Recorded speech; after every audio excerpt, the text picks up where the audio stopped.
Je voulais appeler Monsieur Nicolas Bradignan, qui est responsable de l'édition numérique du Midi Libre et qui va nous traiter le sujet suivant, Midi Libre et son passage en numérique. Quelques mots pour rappeler un petit peu ce qu'est le groupe Midi Libre. Midi Libre est un quotidien né de la Résistance. Il a une aire de diffusion qui couvre globalement une grande partie de l'ancienne région Languedoc-Roussillon et s'étend même au-delà. Le groupe Le Monde l'a acheté en 2001, l'a revendu en 2007 au groupe Sud-Ouest, ce dernier le cédant en 2015 au groupe La Dépêche du Midi. À noter que Le Monde continue à faire imprimer sa presse sur les presses de Midi Libre pour ce qui est des journaux diffusés essentiellement dans le Midi. À noter que la couverture globale du groupe La Dépêche du Midi, qui rassemble les deux journaux, correspond, heureuse coïncidence, à la nouvelle région Occitanie. Ces deux entités gardent leur personnalité. Il est bien évident que le passage au numérique dont va nous parler notre conférencier va faire évoluer, comme on l'a vu lors de l'exposé précédent, le problème d'une manière assez rapide. Vous avez la parole. Merci. Bonjour à toutes et à tous, dans un premier temps. Je voulais vous dire que je suis ravi de participer à cette rencontre, puisque l'univers de la presse et celui des nouvelles technologies sont deux univers qui me passionnent depuis toujours. Voilà. Et que la révolution numérique, je la vis au quotidien dans ma pratique de métier de journaliste. Je vais vous prendre un cas concret, qui est celui de la transformation digitale de Midi Libre. Le Midi Libre que je pense vous connaissez tous et que j'espère vous lisez tous les jours. Voilà. Donc, cela dit, une petite parenthèse, je risque peut-être de ne pas être aussi clair que ce que j'aimerais, puisque, à cause de la révolution numérique, j'ai dû cette nuit me coucher à 4 heures du matin pour couvrir en temps réel le fait divers qui s'est produit au nord de Montpellier. Voilà. Donc, pour vous faire simple, je suis rentré chez moi sur le coup des 20h hier soir, et puis j'ai été réveillé à minuit et demi par la direction de la rédaction. Gros fait divers au nord de Montpellier, branle-bas de combat. Je me lève, heureusement aujourd'hui un peu travaillé depuis son ordinateur, donc je me lève, j'allume l'ordinateur, je contacte la collègue qui est sur place à Montferrier, je crois que ça s'est passé, oui. Et en fait pendant 3 heures, au téléphone, via les réseaux sociaux, avec mon collègue ici présent, on a fait vivre un événement en direct pour les internautes, chose qui, comment dire, c'est un exemple parfait de ce qu'on vit aujourd'hui. Alors bon, j'espère que je ne vais pas faire des journées 8h du matin, 4h du matin tous les jours, mais c'est typique de tout ce qu'entraîne cette révolution numérique, ces multisupports, ce traitement en temps réel de l'information. Et c'était pas simple, hein, parce que on est Midi Libre, on a un rang à tenir.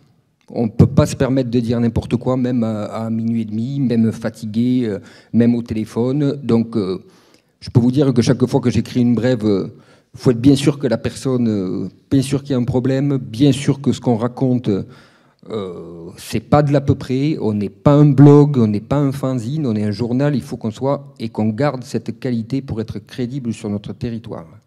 Voilà, donc c'était beaucoup de travail, mais c'était très intéressant. Je pense que c'était une parenthèse qui me paraissait intéressant à vous faire partager.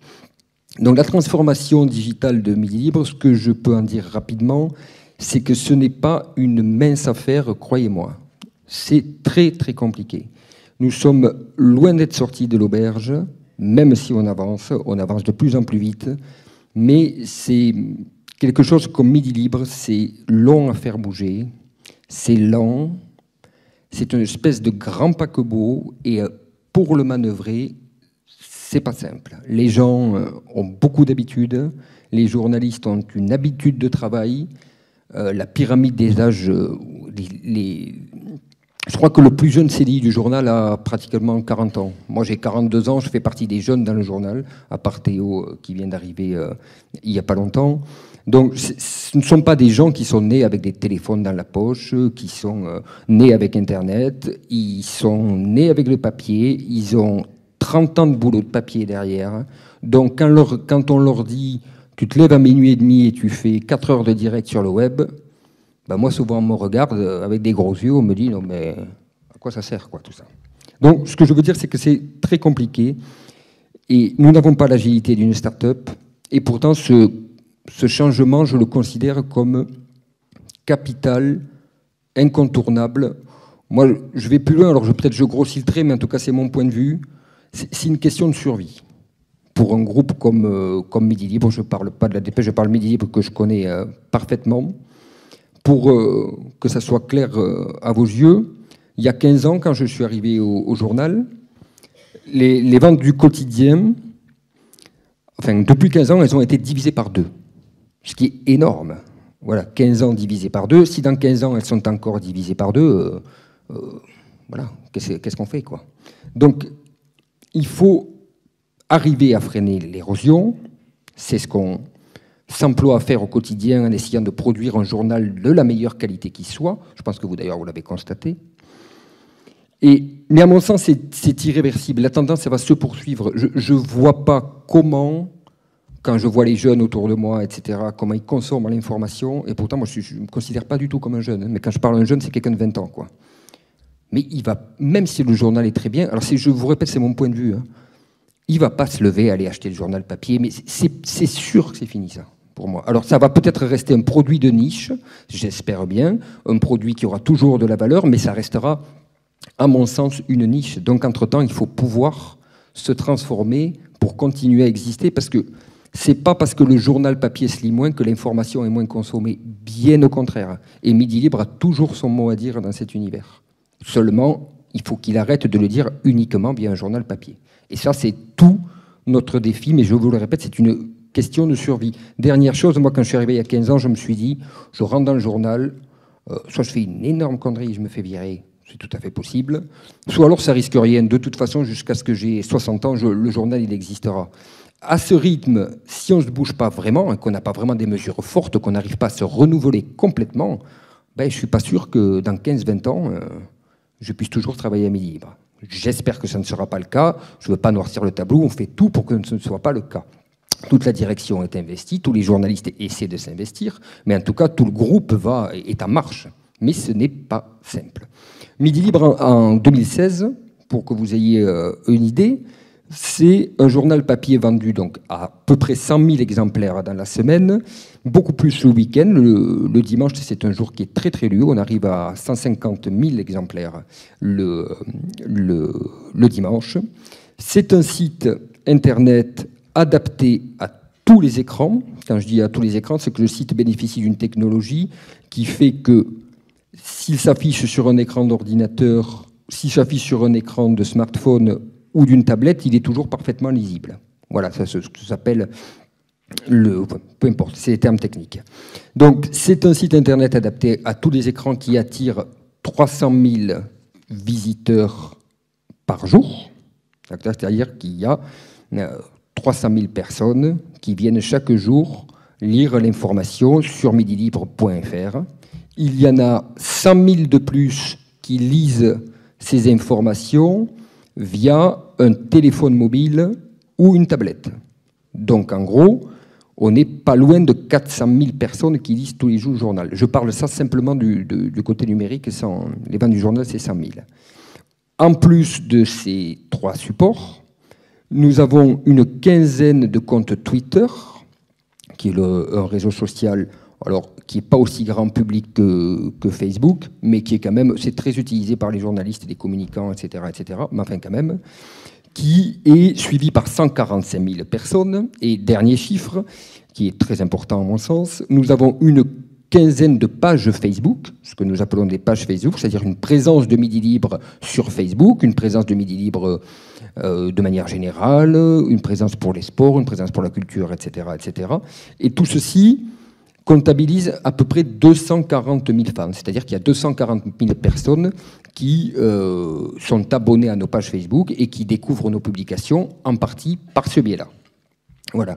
Au classement national, pour vous donner un ordre d'idée, le journal aujourd'hui est à peu près en 12e position au niveau des ventes. Et sur Internet, on est en 5e position, 4-5e. Donc, voilà. Et derrière des mastodontes comme Ouest France, comme la Provence qui pourrait être, c'est-à-dire théoriquement des journaux qui ont une zone de couverture beaucoup plus étendue que la nôtre. Donc on est 5e au plan national au niveau de l'audience, ce qui est quand même une bonne performance. Donc je ne veux pas me lancer des fleurs parce que je ne suis pas loin d'être tout seul à faire tout ça, c'est tout un groupe. Mais malgré toutes les difficultés dont je viens de vous parler, même s'il y a beaucoup de chemin encore à parcourir, on s'est quand même beaucoup bougé ces 6 ou 7 dernières années. Et le fait d'être 5e à ce moment, à ce classement au JD, ce n'est pas le fruit du hasard. Il y a beaucoup de travail, on s'investit beaucoup pour y arriver. Et moi, quand j'entends encore parfois, même de mes collègues qui ont mon âge, ouais, mais c'est ringard, Midi Libre et tout ça, c'est qu'un papier. Non, moi je les invite à regarder ce qu'on fait sur Internet, à regarder ce qu'on fait sur les applications, à regarder ce qu'on fait sur les réseaux sociaux. Je ne pense pas qu'on soit ringard. Là où on est ringard, peut-être, c'est qu'on ne sait pas assez le dire qu'on a changé, pas assez dire qu'on est présent sur les réseaux sociaux, pas assez dire qu'on a des applications mobiles, etc. Là, je pense qu'on a un gros progrès à faire. Voilà, donc aujourd'hui, Midi Libre existe sur tous les supports et couvre l'actualité régionale et dans une moindre mesure nationale et internationale en continu de 7h du matin à 23h, 7 jours sur 7, 365 jours par an. Voilà, ça c'est l'état des lieux actuel. Donc, mais pour parvenir à ce résultat, il a fallu remettre en cause, comme je vous disais au début, énormément de fonctionnement et d'habitude. Quand je suis arrivé à peu près il y a 8 ans au service Internet, auparavant j'ai passé une dizaine d'années en local à l'agence de Montpellier où j'ai fait un petit peu de tout, ce qu'on appelle rédacteur polyvalent, et aussi j'ai fait beaucoup de faits divers. Voilà. Donc quand je suis arrivé à 8 ans, il y a 8 ans sur la partie Internet, il existait déjà un tout petit site, une sorte de vitrine qui faisait entre 10 000 et 15 000 visites par jour. Je vous rappelle le chiffre que je vous ai dit tout à l'heure, on est à 300 400 000 aujourd'hui, en 8 ans. Voilà, c'est pas quand même une période très longue. Voilà. Et c'était géré non pas par des journalistes, ni même par le journal, mais c'était géré par une filiale extérieure. Voilà, ça c'était l'état des lieux il y a 8 ans, pour vous dire qu'on a quand même beaucoup évolué. Et surtout, c'est que toute la rédaction, à tous les niveaux de la hiérarchie, travaillait comme elle travaillait il y a 20, voire plus. 20-30 ans, c'est-à-dire à J+24, voire à J+1, à J+2. Donc pour vous donner un exemple concret, on partait en reportage le matin, je me souviens parce que je l'ai vécu, hein. Voilà. On allait déjeuner, on prenait notre temps pour taper l'article, choisir les photos, et si on mettait un point final au papier à 20h, il n'y avait aucun problème. De toute manière, on n'avait qu'un support, c'était le print, on n'avait pas de moyen de diffuser l'information entre-temps, et la concurrence n'existait pratiquement pas. Par peut-être la radio et la télé, mais dans une moindre mesure, quand même, par rapport au web aujourd'hui. Et tout le monde n'avait pas un smartphone dans la poche. Je rappelle que l'iPhone n'a même pas 10 ans. Donc à l'époque, moi, quand je suis arrivé au journal, les téléphones, ils avaient des touches. Touches, il y en a de moins en moins sur le téléphone, et les écrans sont de plus en plus grands. Voilà. Et ils sont tous en couleur. Ça, c'était il y a 8 ans. Hein. C'est pas si vieux, en fait. Hein. Voilà. Ce qui n'est pas le cas, donc plus du tout le cas aujourd'hui. Aujourd'hui, si un gros fait divers, alors je ne vais pas parler de celui d'hier parce que c'est exceptionnel, parce qu'il s'est passé de nuit. Donc si un gros fait divers se produit, par exemple un braquage en plein centre-ville de Montpellier, ce qui peut hélas arriver, à 8h du matin, 15 minutes plus tard, on commence à voir apparaître des premiers tweets. D'accord ? C'est hop, il se passe quelque chose sur la place de la Comédie, il y a du mouvement, on a vu la police, on a entendu des coups de feu. Ça, c'est la réalité. C'est 15 minutes après. Tout qui se passe à 8h sur la Comédie, il y a déjà des dizaines de personnes sur la Comédie. Les gens, ils ont tous un téléphone portable dans la poche. Comme le disait mon collègue tout à l'heure, quasiment tout le monde a un compte Facebook. Donc c'est parti. Au bout de 5 minutes, maximum, l'info commence à circuler. On a, même parfois, dans les minutes qui arrivent, on a des photos et des vidéos. Ensuite, c'est Facebook qui s'y met, après Twitter. À 9h, c'est ce qu'on appelle donc, fait divers à 8h. 5 minutes après, les réseaux sociaux. À 9h, on a droit à ce qu'on appelle les pure players locaux. Alors, bon, ce terme, c'est anglais. Je pense qu'il doit y avoir un terme français, mais il ne me revient pas. En fait, ce sont des journaux en ligne qui ne sont pas adossés à une publication papier. Et ceux-là, alors déjà, ils n'ont pas le même rang à tenir que nous, parce que nous, on a une notoriété, je pense, à garder. Et surtout, ils ont une agilité qu'on ne peut pas avoir. Ce sont des petites structures, ils sont 4 ou 5. Ils ont un site web à faire marcher. Donc, eux, ils sont, entre guillemets, très dangereux. Moi, je suis pour la concurrence, parce qu'au moins, on se réveille quand il y a la concurrence. Mais, bon, ils sont là. Donc, à 9h, ils ont l'info. Et ça commence à diffuser. Alors, elle est peut-être moins vérifiée que la nôtre. Parfois, la victime, on dit que c'est un homme, en fait, c'est une femme. On dit qu'elle avait 50 ans, en fait, elle en avait 20. Mais l'info, elle est moins vérifiée que nous, mais elle est là. Voilà, donc c'est Pure Player qui se réveille. À 10h, alors là, on est foutu. À 10h, c'est la dépêche AFP. Voilà, 10h du matin, braquage à Montpellier. Donc ça veut dire qu'à 10h30, 11h, si c'est un gros truc, ça tourne sur BFM TV, sur iTélé quand ils émettent, voilà, en tout cas sur les chaînes d'infos, etc. etc. Et voilà, et puis ensuite, ce sont les smartphones qui commencent à sonner, etc. Et donc l'information, tout le monde la connaît. Si nous, Midi Libre, la référence de Montpellier, en tout cas de la région, on va dire, on reste les bras croisés et on fait comme avant, on donne l'information le lendemain, mais on est passé complètement à côté, quoi. On est foutu. Voilà. Car pour rester crédible, ça je veux le répéter dans notre zone de couverture, il faut qu'on soit les mieux-disants sur tout. Voilà. Qu'on soit les premiers à donner cette information, que cette information soit vérifiée, donc crédible. Si c'est RTL qui annonce ce spectaculaire braquage à Montpellier ou à Nîmes, c'est qu'on a mal fait notre travail. C'est pas possible. S'il se passe un gros truc à Nîmes, à Montpellier, les gens, vous, moi, n'importe qui, les jeunes, c'est Midi Libre qui doit leur dire dans la poche. Et si c'est RTL, ça la fout mal. Alors si ça se passe à Paris, si ça se passe à l'autre bout de la planète, c'est normal. Mais le maillage chez nous, il faut qu'on soit les meilleurs. Enfin, on a encore aujourd'hui, je peux vous dire qu'une journée comme ça, avec un gros fait divers, on a une pression qui est terrible.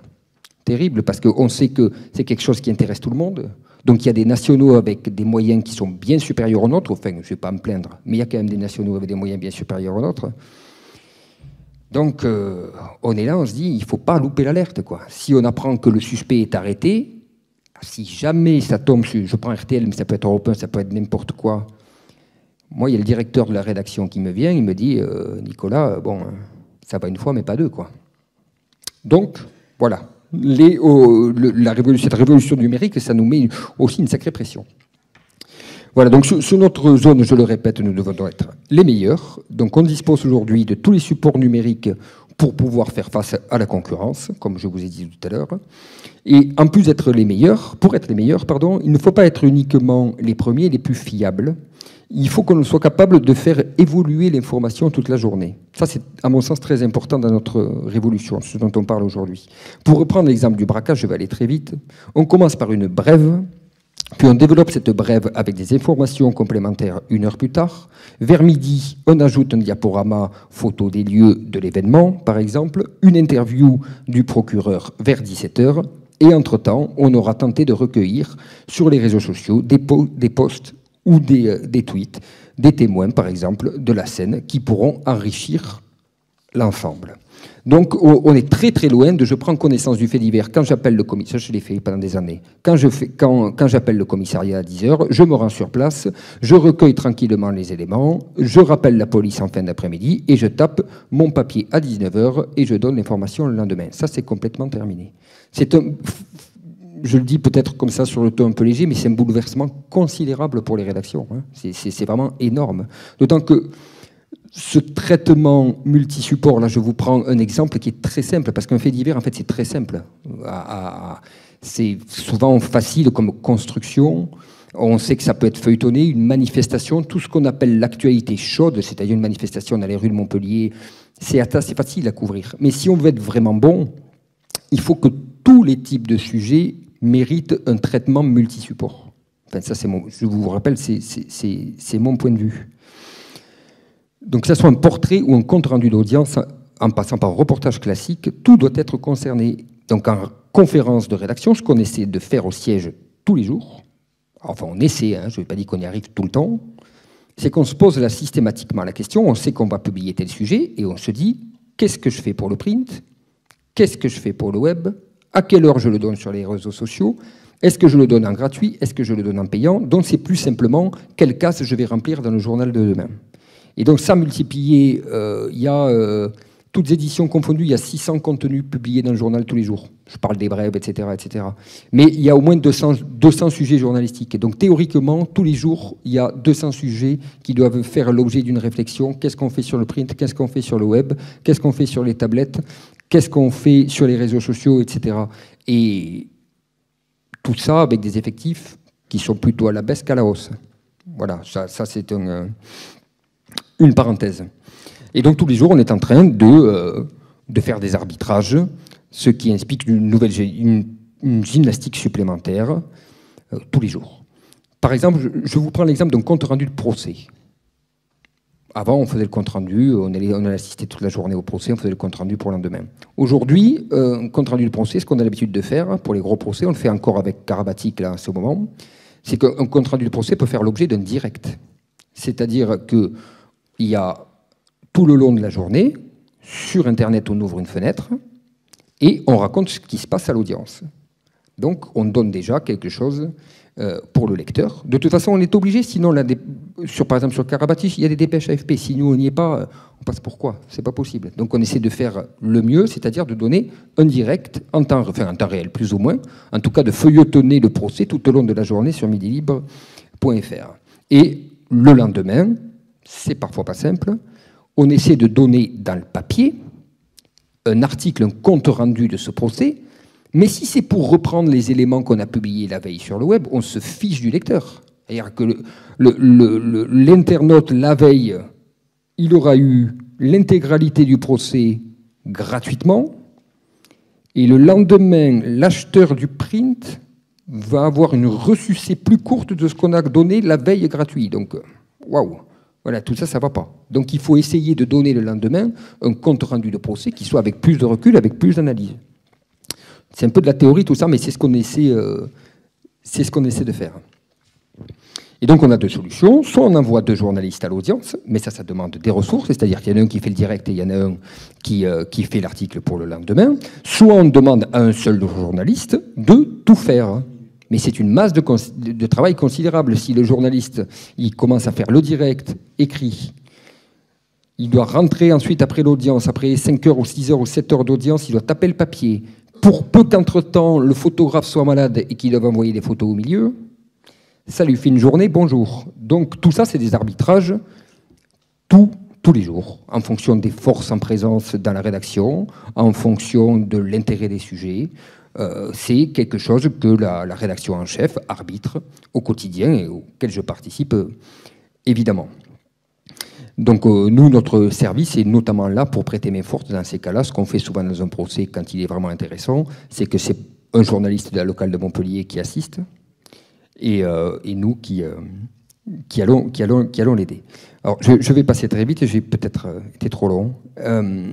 Si on parvient à traiter cette information, on continue sur plusieurs supports, parce que ça fait des années que ceux qui sont convaincus ils ne sont pas si nombreux, que le numérique est notre planche de salut, font de la pédagogie auprès des collègues, que les journalistes bénéficient de formation et que la direction, qui a changé, vous le savez, pas mal de fois, tape enfin un peu du poing sur la table.